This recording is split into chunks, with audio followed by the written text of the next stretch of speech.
This is more of a long-term pick, and in the long run, it's going to be hard to stop the Suns because how can you guard Luca and a prime Booker? That just brings shivers down my spine already. Let's move on. But Number two, Sacramento Kings. Uh, I'll do mine first since you did yours first. Trae Young. Yes, they have a crowded backcourt. Buddy Hield, Bogdanovich, Fox, and Trae Young. That is not good. That's all. I mean, it's a good. It's always a good thing to have too much at one position. So, but it is an excess. It is a surplus. They would have to remedy that with the trade. But we've seen that backcourt didn't work for them. It isn't going to work for them. So just take best player available. You're in the number two selection for a reason. And I think that it would have been exciting to see how Trae Young would have paired with that backcourt because I think even if you kept all of them, it's an exciting team you've got because we've seen what Trae Young can do with Bogey, and it is very exciting. We and then pair that with a Buddy Hield or a De'Aaron Fox, or you can package Fox and Hield for an asset in the front court.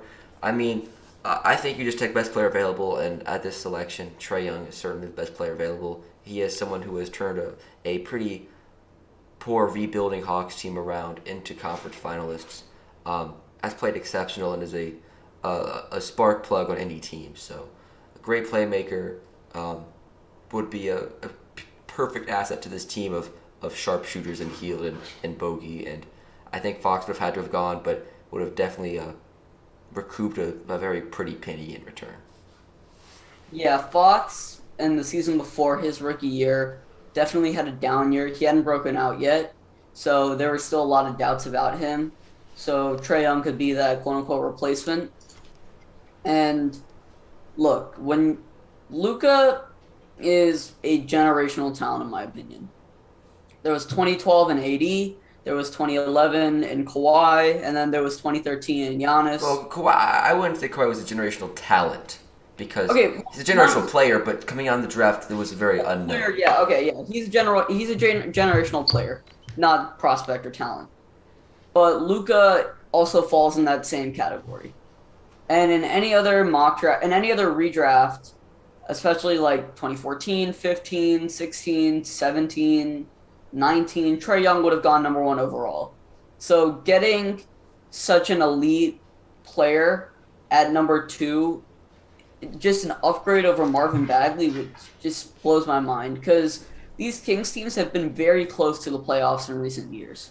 They made the bubble last year. The year De'Aaron broke out, they were, I want to say, the 9 seed or 10 seed, and Trae Young would give them that push into the playoffs. So I would really, really, as a Kings fan, I'd be happy to see Trae Young here, even if it means a crowded backcourt. Yeah, and they could fix the issue. Just having the best player, you can work around fit. You have the assets to get fit around him. So I don't think it'd be an issue here. Best player available in the draft is always a good move, especially for these top five picks. So let's move on. Atlanta number three. You go first on this one. Who do you have the Hawks taking? Pretty heartbroken that they're not going to get Trae Young, but who's their consolation prize? So before we get into that, just a general statement. We're not gonna we're gonna ignore all the draft night trades. So the Hawks will be at three, the 76ers will be picking at 10, and Charlotte and LA won't be doing that weird swap thing that they did at 11, 12. And so at three, the Hawks can't get Trey, but they get a pretty good consolation prize at the guard position in Shea Gilgeous-Alexander. Shea has proven himself worthy of this third best player in the class spot, and I have him as a top 7 or 8 young player under 25 in the NBA. So driving, excellent driver, can get to the basket, uses his speed and frame. He's an elite playmaker, knows when to kick it out, knows how to set up the offense, and he's done a lot to elevate guys like Moses Brown, Theo Maladon, even Poku's game in OKC. And then he's efficient, really efficient. I think he shot above 40% from the three, shot really well at the line this year, and he's the complete package. And he's a defensive upgrade over Trae Young with his size, frame, and better instincts. So this is definitely a downgrade, but it's not too bad. Like I'm still very happy that we have Gilgis on the team. Shea has proven himself to be a tremendous player, especially after he got traded to OKC. Last season, he put up 41, 42 from three, put up a otherworldly 23.7 points, 6 assists, 5 rebounds. I mean, he is an efficient scorer, a volume scorer, and someone who has carried this team. Um, Hmm. I've been extremely impressed with Shai Gilgeous-Alexander. One of the reasons why I love his cousin, Nikhil Alexander Walker. That work ethic they have, they put craft into they put the work into their game. They really work on their craft, and it has paid off dividends for him. Um, it's a little unfortunate that he only played 35 games last year, but he has been exceptional when he's played. Um, and there's no qualms with him. This is a backcourt driven league. Shea Gilgeous-Alexander is a top prospect, a all-star level caliber player already, and has the potential to be an all NBA level player in the future. Um, I can't get enough of how good Shai Gilgeous-Alexander is. I know both you and I are extremely high Yeah, on him as I'm as a player. very high on him. You are too. He's great because he can play the one or the two at a very high level, so it offers that flexibility for Atlanta. And I just want to say, like, you might see his stats as empty or good stats on a garbage team. Not He last year. he elevated the Thunder. We knew that Thunder were going to be like a lottery team, but they exceeded my expectations at least, and he really elevated them to a fair, I'm not going to say decent, but a better result than what they should have had. And empty stats are inefficient, and he is very efficient. So Shea Gilgeous-Alexander is the real deal, and I think he's a clear-cut third best player coming out of this class. And he showed that he can play on a playoff level team. He and CP3 led that team to the 4 seed. Was it the 4 or 5 seed? Yeah, he did. I Yeah. mean, he's not played on garbage teams his whole career. He played on the Clippers at a high level. He played on OKC at a high level. He's only had 1 year on a bad team, and he lifted them from the projected bottom feeders. He projected them from the worst team in the league and everyone's consensus worst team to being a respectable organization. So, um, he's just a great player. OKC needs to make him happy at all costs, because he is the core that this team is going to be built around for the future. Yeah, he is going to be that guy. So, moving on to the Grizzlies, I think this is where we have our first disagreement. Yes. So, I have them sticking with their guy. I really, really like Jaren Jackson. And here's why.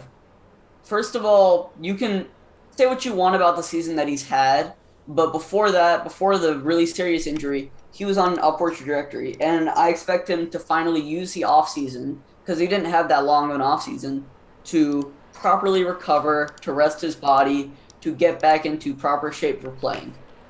And then when you look at the way this team's constructed, there's already Marcus All at the five. He ends up getting traded for Jonas Valanciunas. Then you have Mike Conley playing the point guard. So you're obviously not going to draft a guy like Colin Sexton, for example, because he doesn't get traded until the next offseason when they're able to land John Moran. And if you just look at the team, you want a guy that just immediately fits into your roster at the power forward position, and you want a guy that doesn't demand the ball too much and just produces on both ends of the floor. And that's what Jaren Jackson does. Whether it's shooting or shot blocking, he is the just complete package for that. And I see his ceiling to be a little bit higher than DeAndre Ayton's. And I think that he has more all-star potential when he finally gets healthy and finally gets those healthy reps in. So I have them taking Jaren Jackson. He's the youngest player in the class. He's still the youngest player to come out of this class, I think. One of the youngest, but he's definitely the youngest in the lottery. And he still has a long way to go. But in his best year, 18 points and 2 blocks per game, very efficient from three. It's really hard to beat that. But I harp on this a lot. Best ability is availability, and my guy Mikal Bridges has played twice the amount of minutes that Jaren Jackson has done since coming into the league, 6,800 to 3,300. It's just on another level. And then even when they've played, I feel that Mikal Bridges has been more instrumental to a team's winning ability. Looking at Raptor wins above replacement, in Jaren Jackson's best season, he was at 2.2, which was his rookie year. That's tied with guys like Malik Beasley and Shaquille Harrison. And to be fair, it's on the same level as Brandon Clark this year and Gilgeous-Alexander's rookie year. But Mikal Bridges has had the second highest wins above replacement this season, only behind Luka Doncic. Has been absolutely exceptional this year. I've been just blown away with what he's done. 8.8 wins above replacement. He's been the reason why this Suns team's winning. He is the forgotten cog that keeps this team moving. He is instrumental to their team's style of basketball. His ability on scoring defensively to be a game changer has been such an instrumental part for this team, and I just can't get enough of him. Just as a player, has been just completely game changing this year. I mean, I think the reason why the Suns aren't winning this finals right now is because they're not using him enough. So, I love Mikal Bridges, an exceptional player, and the way this team's constructed right now, the Memphis team, they're gonna have Gasol, they're gonna have Conley. They need someone at the wing spot to come in. Mikal Bridges would have done that immediately. I think that would have been a playoff team, and maybe Conley would have stayed around, maybe Gasol would have stayed around. Who knows? But this would have been an exciting team going forward. Even if they had the current trajectory with John Moran, this would have been a great team to watch going forward because I think John Moran and Mikal Bridges could do a similar thing with Booker, if not better. Yeah, I think I get that. I just have a couple problems with Bridges here. Number one is inconsistency.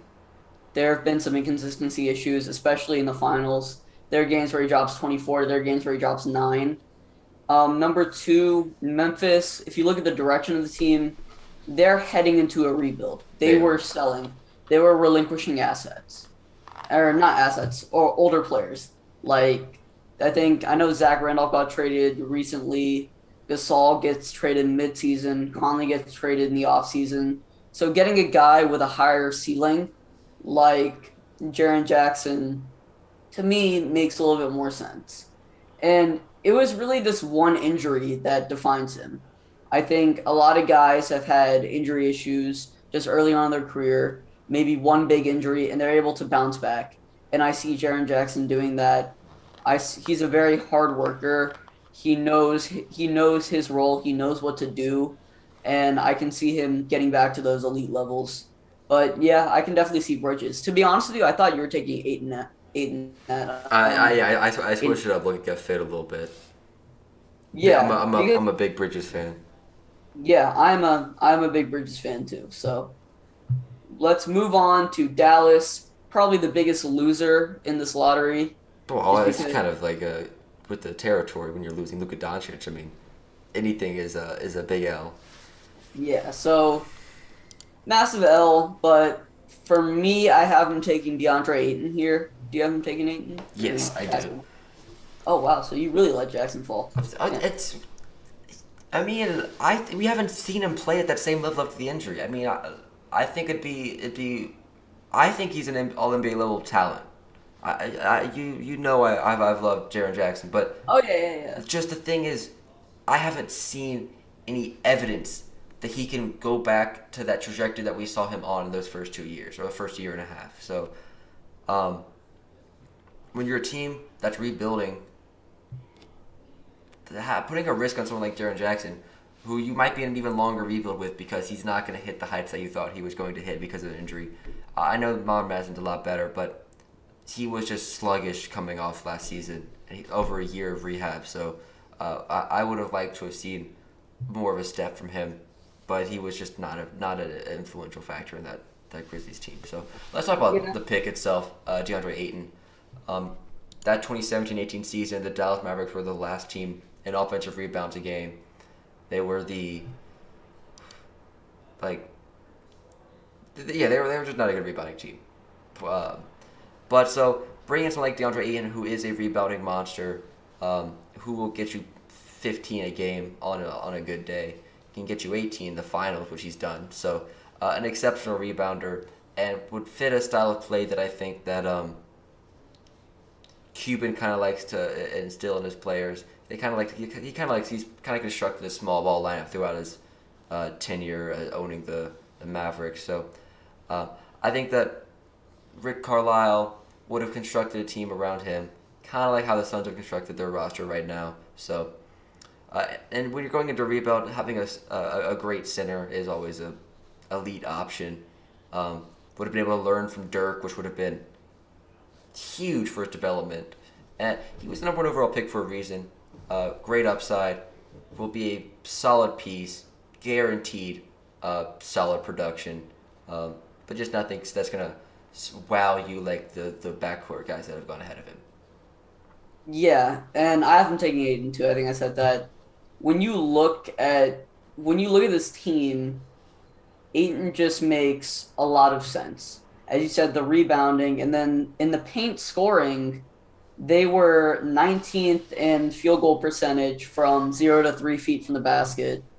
And the percentage of their field goals attempted that were layups or paint close paint shots were actually dead last in the league. So they're trying to play that more perimeter centric lineup, but having that one guy in, four out, one in, that can get you those rebounds, those offensive rebounds, and can be the intimidator on defense is always great to have. We've seen what Clint Capella has done over the years. We've seen what Joel Embiid has done in Ben Simmons list lineups in Philadelphia, and they always just cook inside. So this is a big, big loss for Dallas, and the trajectory of the team will never be the same. But DeAndre Ayton is just a monster and has been very consistent. We know what his production is like. He's produced very well, so I think he'll do very well in Dallas. So let's move on. Orlando at number 6. Yeah, this is where the Jared Jackson slide ends. I think 6 is a fair spot for him where he is right now. Okay, yeah. I think Luka, Trey, and Shea have better upside. Oh, for sure. But Bridges and Ayton have performed. They're consistent. You know what you're getting. And Jackson, while he has more potential in both of them, I think that right now, if you're telling me who I'd rather have for a team going forward, I think players like Ayton and Bridges who have contributed to a finals run have been great contributors and have been understanding of their role and put in the hard work just like Jackson does, but have been able to perform at a higher level and have understood the role and what it takes to make it to the finals. I think it's a little bit more valuable at this point in time. So Jaren Jackson, I do love him. I think that he can be a top player in this league, but going to Orlando is not going to help him. He's going to be with Jonathan Isaac, not a pretty clunky front court. They still have Vucevic at this time. Luckily, they don't have Mo Bamba, so they're probably the biggest winner of this draft for sure. But Jaren Jackson is going to have a rough time there. They can probably slide Isaac to the 3. Then they got the front court to deal with. They'd have... Oh. They have Aaron Gordon there too. Oh God, I forgot about Aaron Gordon. Man. It is great. Yeah, it's just a mess down there. It really is, and there's just not a guard that's good enough to go ahead of Jaren Jackson. Just I can't see Sexton or Sexton getting picked ahead of him. So not a great situation right there. So Jaren Jackson, yeah, I think you said all that's all that need to be said. So who do you have the Magic taking here? So it was a toss-up between Mikal Bridges or Colin Sexton. Bridges is obviously the better player, in my opinion, and more valuable, but trust me, this team is not winning anything. So there's that. And when you already have Isaac, Aaron Gordon, who plays small forward minutes, Nikola Vucevic, and even guys like Jonathan Simmons or Terrence Ross, I just thought they needed a point guard because Shelvin Mack DJ Augustine and Alfred Payton were just not going to cut it. So I had him taking Colin Sexton there. This is a team that needs that scoring punch. They haven't had it in a long time.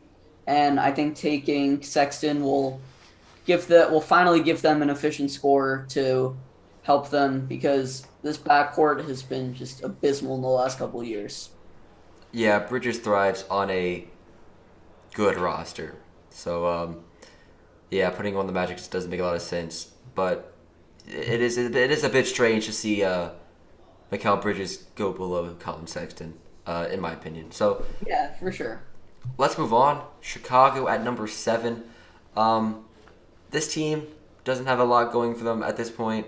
They had Lauri Markkanen, who just had a great season, was tipped as the franchise.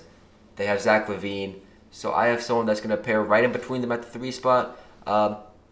Michael Porter Jr.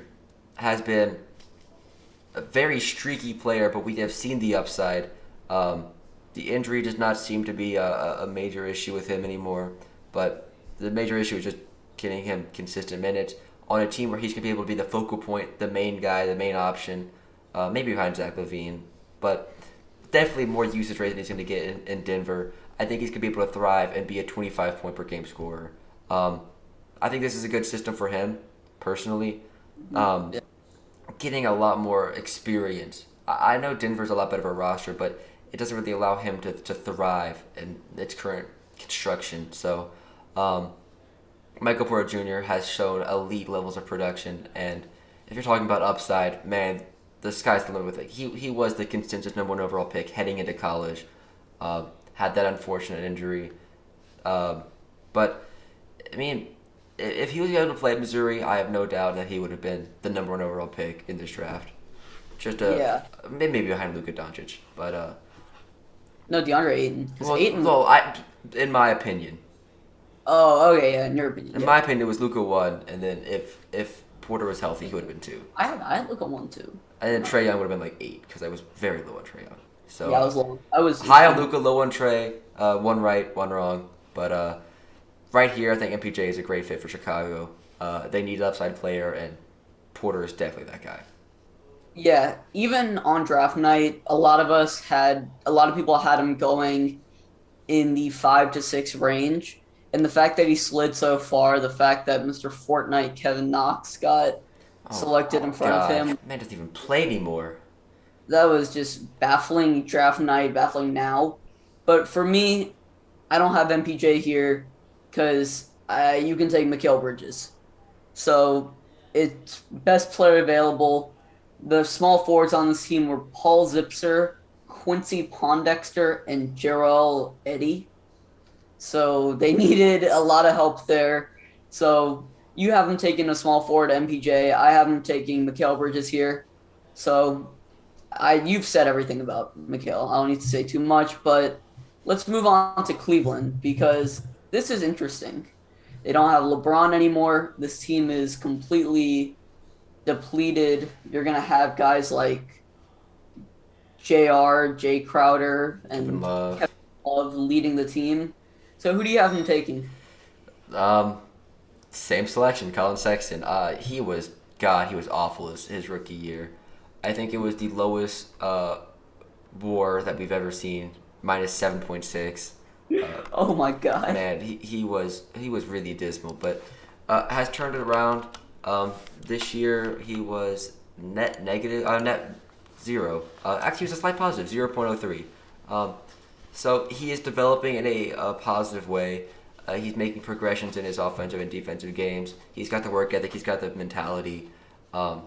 He scored 23 this year for the Cavs, and a system that is not very favorable for him with Garland pairing him in the backcourt. So I think it's just run it back. He's the best player available, in my opinion, at this point in time. There's not really another option that I could really see them taking here. So yeah, Colin Sexton. Yeah, I don't think there's that many qualms with this selection. I know Cleveland doesn't want to make it again because they don't want to pay him the money, but I mean, who else do you really want? This is the last of the elite players or elite talent so far, I think. Yeah, and so I had Sexton gone. So the last of the elite talents on my board is MPJ. I have him sliding right here, the guy that can replace LeBron. Why not replace LeBron with the guy that's said to be the future KD? So he will have a lot of opportunity here because he can, when he comes back from injury, he will be the guy, which means there will be a lot of struggle initially, but as he eases his way into the league, he could be a 25, 26 points per game scorer fairly easily as just a number one option here. And if they take Garland again, you have a good playmaker in Garland to pair with him.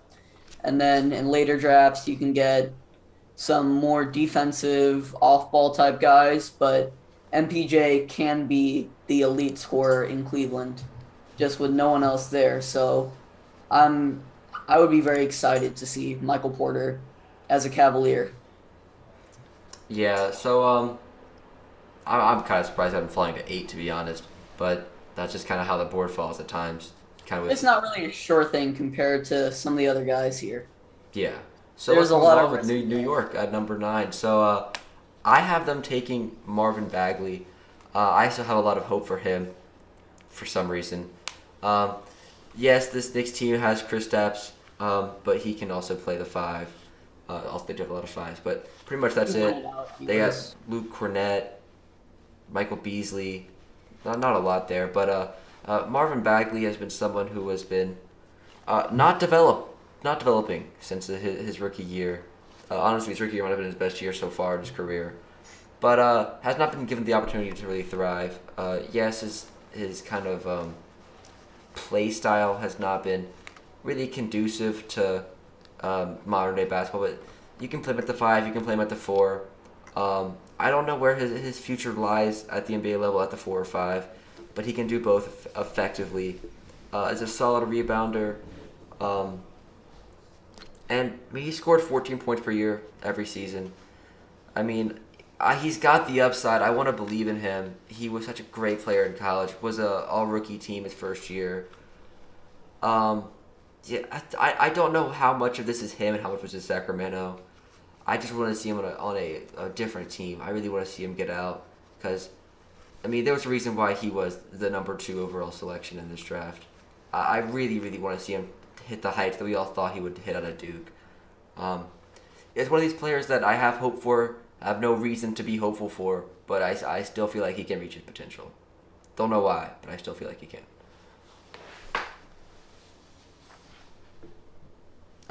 Ishan, who do you have taking at the number 9 selection? Because I know I'm a little bit of a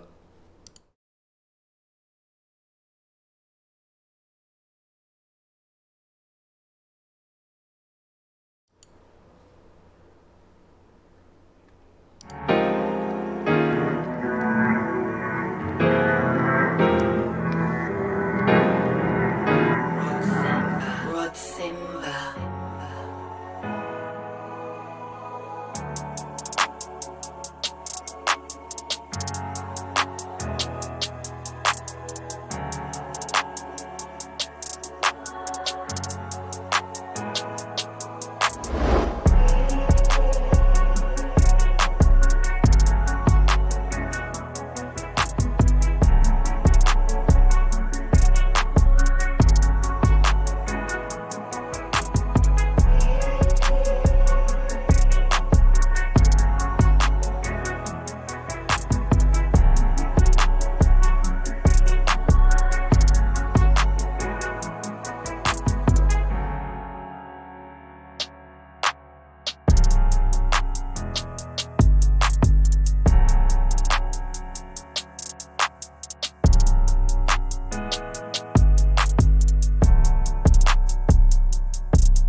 Rod Simba.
Rod Simba.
As we've mentioned, this is some cursed episode. This is our 5th time trying to record this. Every time there's some sort of network connection issue. It usually doesn't happen, but only with this one. So it's this episode. Like we've had 2 hour, 2.5 hour episodes where we've both been fine on the internet side. We've had a recording session where I was streaming from my computer at home, from across the city from a laptop. I mean, I don't understand. But let's get straight into this one. I just wrapped up my New York's Knicks selection. So who do you have the Knicks taking? I'll talk about Marvin Bagley if you weren't able to hear that. Yeah, so I do like Bagley. I just don't think that his tools are really scalable for the modern NBA. Yes, he has that athleticism, but if you're a big man that can't defend, that's a big problem. And I just don't think he has the mentality for the NBA. He doesn't have that kind of mentality. He's very upset, blaming the situation on Sacramento when it's clear that he hasn't worked hard because he's produced the same stats every single year, no legitimate growth. But I have the Knicks taking a guy that they got either in the second round or undrafted. I'm pretty sure Second. it's second round, and it's Mitchell Robinson. This was a very poor defensive team the year prior. They had, I want to say, like the 20th, 21st ranked defense. And this was a team that was also not the best shot blocking team. So I think that getting a guy like Mitchell Robinson, solidifying your post defense, and especially now where there are not the where we're not at like the most amazing picks. Like these aren't going to be the all-star caliber players like we've had in the first 8. These are solid role players. I think Mitchell Robinson knows his role. He's been solid on the Knicks, and I think that why not just run it back? Yeah, he's been a great player, a great rim protector, the complete opposite of Marvin Bagley. Um, but yeah, I don't know. As I said, I have hope in Marvin Bagley for no reason. Yes, Sacramento's to blame. Yes, you're right about that, Marvin.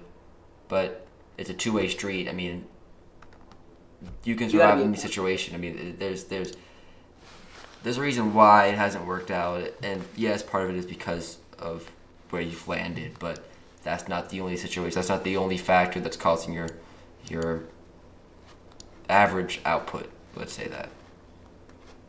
Yeah. So moving on to the Philadelphia 76ers. And this is a team that they drafted Mikal Bridges. This was the perfect fit, right? His mom was from Philadelphia. His mom worked for the 76ers. And this was a guy, 3-and-D guy, high floor. You knew what you were getting out of him. Would be a perfect fit with Simmons and Embiid. And they traded him for Zaire Smith, who A couldn't shoot and B has never stayed healthy. So they took massive L's this draft when they could have had a big W. Humongous. So actually, right, I have like just in my document them selecting a certain player that we'll get to later, but I want to switch it for a guy that has been lights out as a shooter and a scorer, a guy that's just been crazy good, shooting this season 38.5% from three on 7.4 attempts, and that is my man, I knew the it. Duke star Gary Trent Jr. There is you can't shooting is a necessity in this league. Having a guy that can shoot the ball is just a necessity. Look at what Seth Curry did in the playoffs.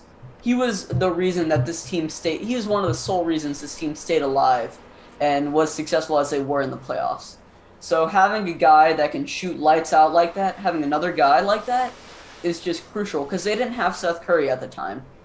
And now that they finally have a shooter, now you feel a little bit more. Now you feel a little bit more confident about Ben Simmons and Joel Embiid pairing together because you have a guy that can go and space out the floor. Now I'm 100% confident that Brett Brown would totally misutilize Gary Trent and make him like play in the post or something. But when Doc Rivers comes in, Gary Trent will just be an extremely valuable asset that every championship team needs. Yeah. I thought you were gonna go with this or another sharpshooter. I did. I went with Kevin Herter here. Yeah, Um, that's who I initially went with. So I think that Gary Trent's a volume shooter. He is a lot more versatile than what Kevin Herter is, um, and statistically they have a similar enough 3-point shot. I mean, Herter was on 5.6 attempts this year, 6 last year, shooting around 37%.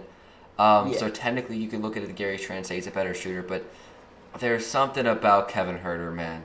Something about the red Mamba, the red velvet. I mean, Come on. he is just. I mean, I feel like Gary put up 7 threes at Portland, put up 7 threes at Toronto. I mean, he's someone that no one knows about this ability he has. I mean, he feel like no one talks about Gary Trent. I know we do because we're Duke fans, because that's kind of what we do. But Yeah. coming out in this draft class, it was all about Wendell,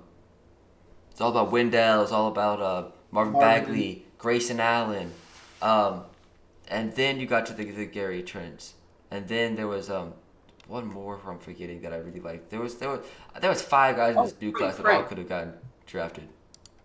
Frank Jackson, right? Was it this year or the year before? I think it was the year before because he went in the second round, and I'm not seeing him in my list. So, anyway, that Duke team was stacked. They won the national championship for a reason. Um,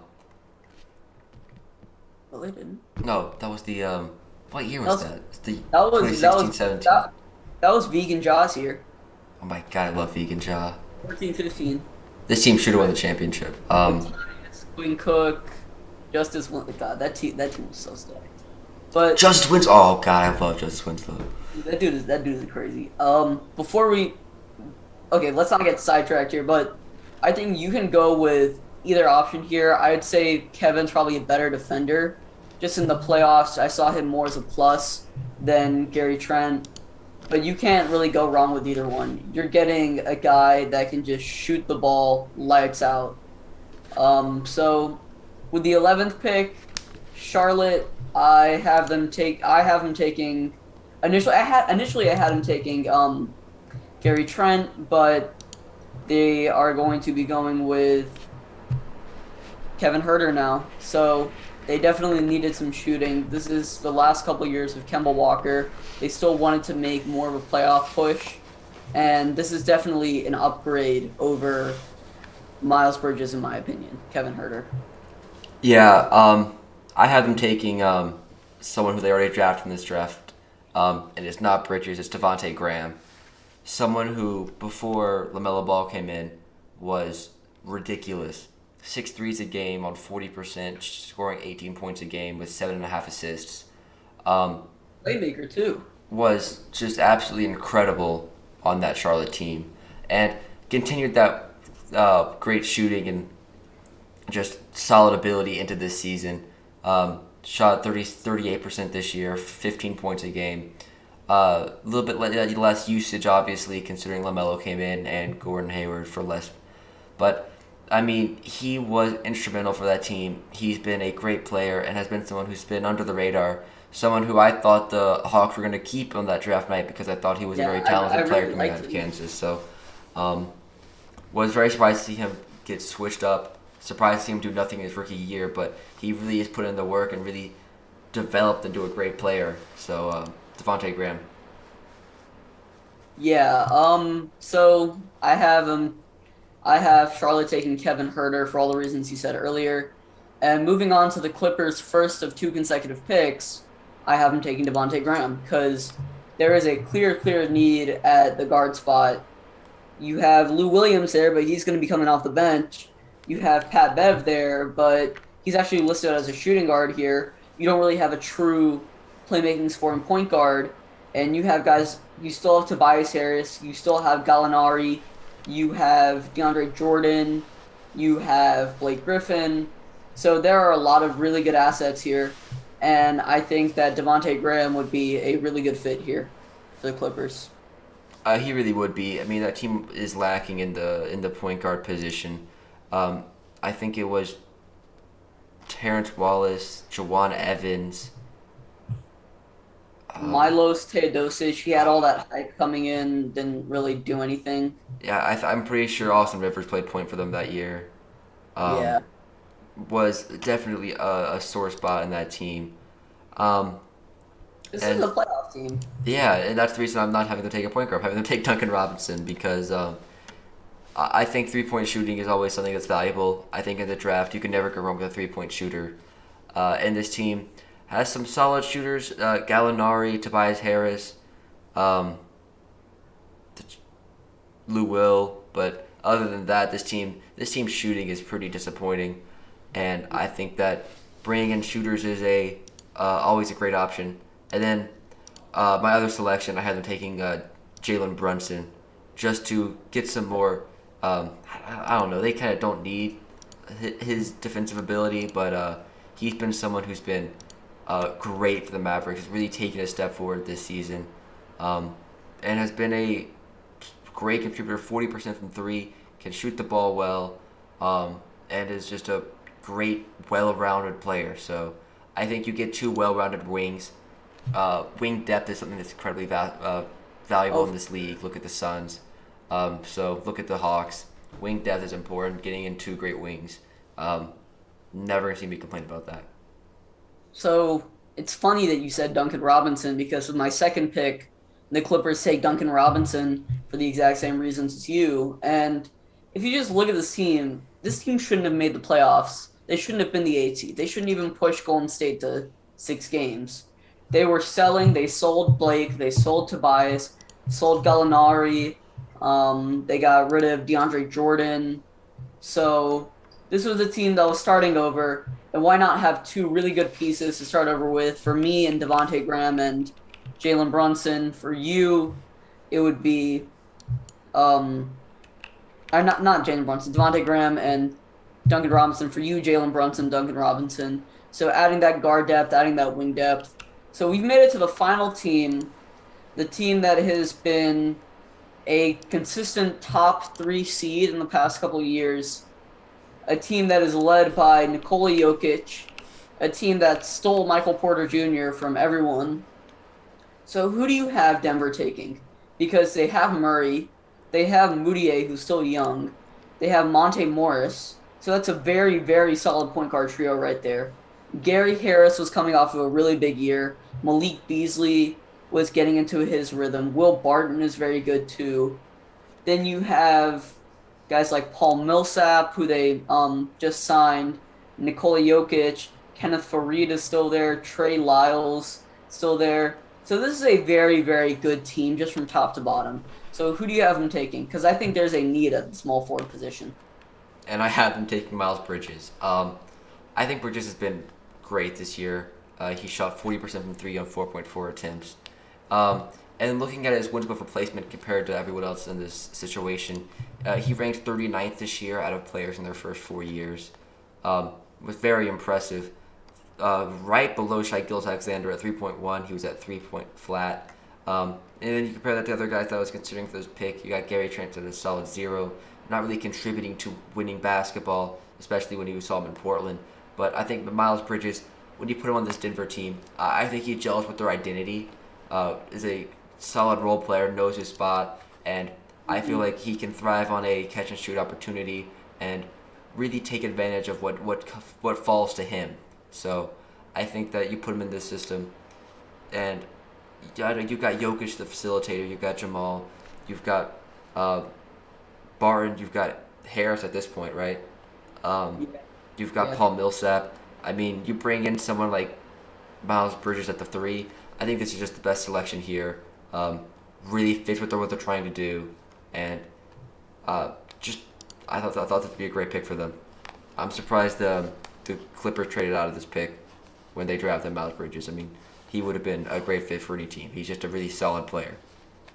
Yeah. I also have him taking Miles Bridges too for the same reasons. A guy that's shot very well from 3, very low volume from the free throw line, but he's made almost all of his.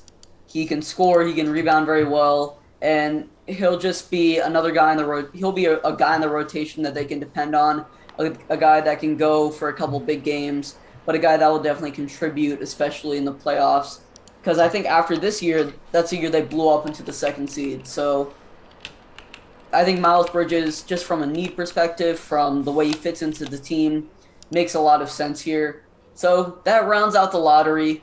Just to recap, let me quickly just run through my lottery redraft. Suns, Luca, Kings, Trey, Hawks, Shai Gilgeous-Alexander, Grizzlies, Jaren Jackson, Mavericks, DeAndre Ayton, Magic, Sexton, Chicago, Mikal Bridges, Cleveland, Michael Porter, Knicks, Mitchell Robinson, 76ers, Gary Trent Jr., Charlotte, Kevin Herter, Clippers, Devontae Graham and Duncan Robinson, and the Nuggets, Miles Bridges.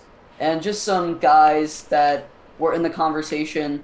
Robert Williams III, one of the best shot blockers, if not the best shot blocker in the league.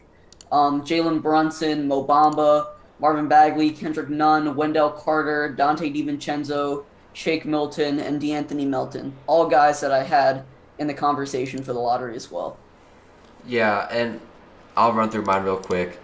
Pretty similar, especially at the beginning. Luca, Trey, Shai Gilgeous, Mikal Bridges, DeAndre Ayton, Jaren Jackson, MPJ, Sexton, Bagley, Herter, Graham, Robinson, Brunson, Bridges.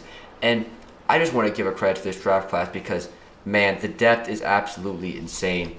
After this, you've got guys like, not the guys not in my lottery, Mitchell Robinson, Wendell Carter, Dante DiVincenzo, Lonnie Walker, Gary Trent Jr., Josh Okogie, Grayson Allen, Landry Shamet, Jerome Robinson, Aaron Holiday, Anthony Simons, Mo Wagner, Robert Williams. And then you got more busts, but Mo Bamba and Kevin Knox were god awful. But other than that, I mean, there is a very, very good draft. And there's even guys like Hamidou Diallo, and Bruce Brown. Oh yeah. This is a class that is. Oh, and the GOAT, Kostas Antetokounmpo. Can't forget about him. But this is just a class that is incredibly deep, and I think that we're seeing these NBA draft classes get progressively more balanced. I mean, in the past, it's been just 5 or 6 guys being contributors, but now we're seeing a lot more solid players. The hit rate on the NBA draft is a lot higher than it's ever been, especially in that second round.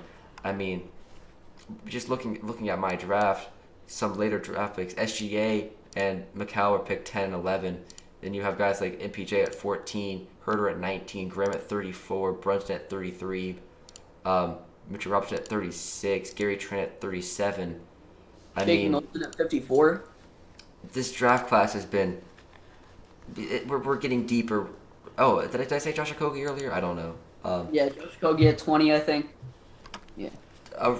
The NBA is getting a lot deeper, a lot more versatile. So, great draft class to look back on. It was a really tough decision, 1 through 14, because there was options. There was never anyone like. Usually, when you get to 14 in a redraft, I know in 2016 we were really struggling to find topics of conversation. Yeah. But we will definitely be doing some more redrafts. One of the more fun episodes, one of some of our favorites, and hopefully we can get a little bit more discrepancy, a little bit more debate, some heated debates, even a couple rants here and there. I know the fans love that. But that just wraps up the episode. Thank you guys for tuning in, even with the technical difficulties. I'm finally glad that we got the cursed episode out of the way. Hopefully the curse is lifted.